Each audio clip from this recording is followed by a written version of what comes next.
Chapter 4. Digby's Tale.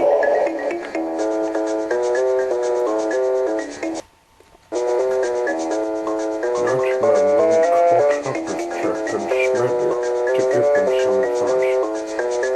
You two are on your own. I'll meet you in Tasman Sodor. If you find any engine, take them. That has the problem of something. Right. She left and they continued on. The woods was very dark, and the outskirts of the suburb was the same. It was still dark, even though it was 3 a.m. The journey to Tasman Sodor was on this long line, which takes anyone when they want to wander somewhere new. Light was coming. They were starting to have a feeling of being found out from the police. They might have heard about the murder of the Lumports, and though they would come to the wards, they wouldn't take any notice of the line because the bush was covering it, unless the dogs would sniff them out. I feel scared doing this task my friends gave me, said Jack, and they're meaning England is not the safe place to be in. I think I know why. I'm not to live here either, said Smalley. Rumour says that some trains have escaped. Nightmare Moon told me that every engine on steam and diesel, which are not bad ones, are moving in secret during the life change in death since Dr. Baron Beeching was hired. Having listened to what Smalley said, Jack suddenly had a thought which hadn't come to him. There'll be books about me, and every child will know me by reading my name in every single page.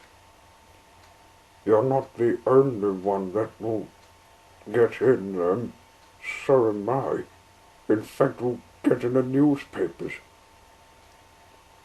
They stopped talking when they finished.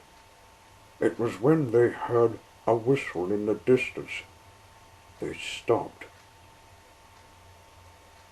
Hiding in the siding was a red tank engine. Who are you? Said Jack. I'm Digby.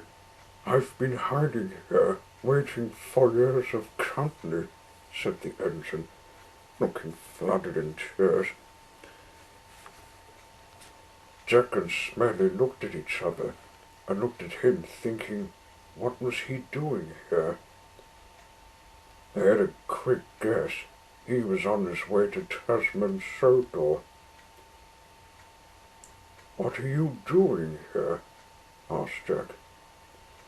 It's a long tale, and I don't think you'll like it. It's when the end of the age of steam is fading. I was born late and was doing some work in the coal yard somewhere in Wales. I was so happy with working here, but life wasn't what I liked to get. He sobbed as he talked. My railway in the coal yard was not very good. I was having no friends and was hiding from big engines. I don't know.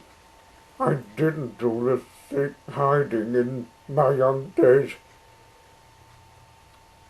which is today. Uh-oh, said Smalley. Is it scrap you're avoiding?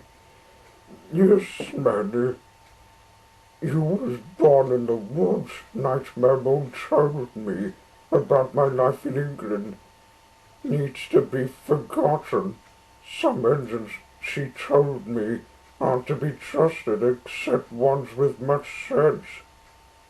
He paused, then said, "That's when I was, that's what I soon learned after I was properly born in steam works. Before we really met, I met the engines that seemed to be thinking a small engine like me isn't supposed to work. They teased me, thinking I should be put in the museum. Suddenly, just as one of them teased me too much, I reached them with my smoke, but it was not ordinary smoke, it was magic. Nightmare Moon gave me, and it gave their inside boilers a hot itch. It never stops till their fire's out.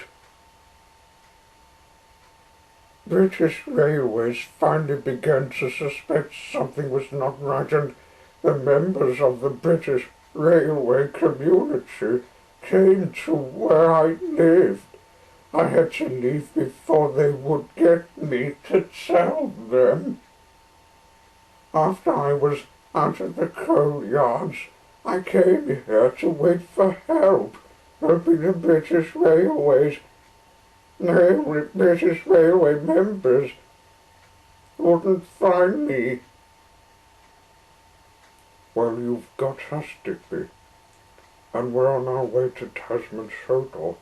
We'll be safe there as long as we cope with the dog. Are you still in steam?" "Yes, I am. I had a drink from this water tower." "The water's fresh. You'd best get some yourselves." "Oh, good idea." They had a drink of fresh water till the tanks were quenched, then set off steaming at a pace as fast as one could be.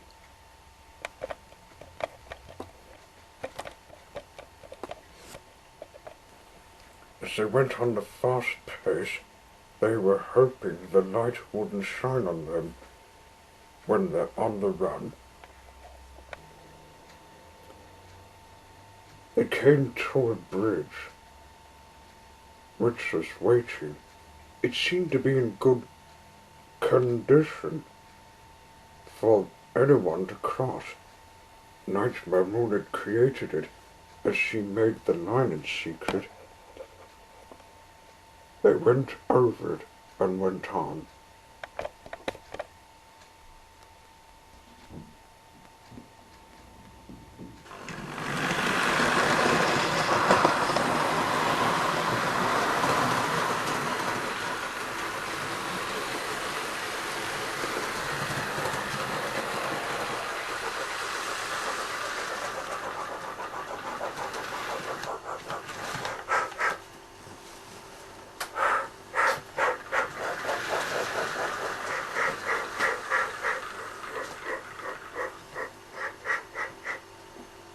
At last, they came to a place they haven't been before, the Forest Railway. "Here we are.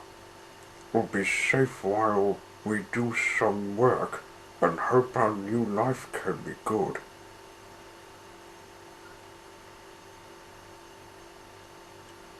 They already found the Fat Controller who accepted them, and they began to make their life good.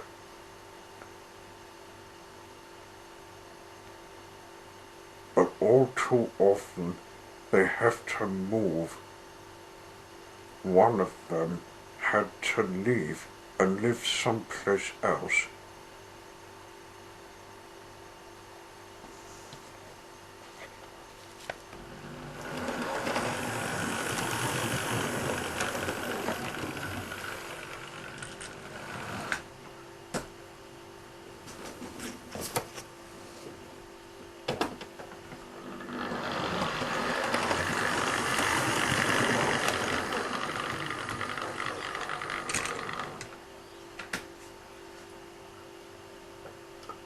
Years later, Digby went to live with the Equestria Girls, and Jack and Smalley lived on.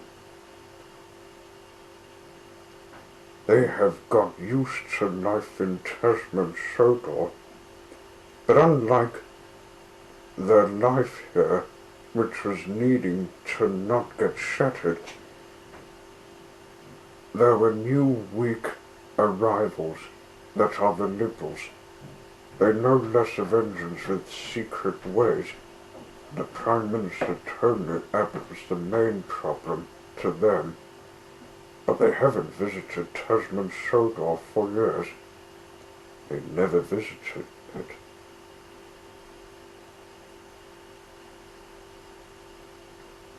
There were the Greens that were after them. They like meeting engines, but they haven't met secret engines. Jack and Smalley have to struggle to keep out of their hands and hope they won't send them back to the UK. End of chapter 4.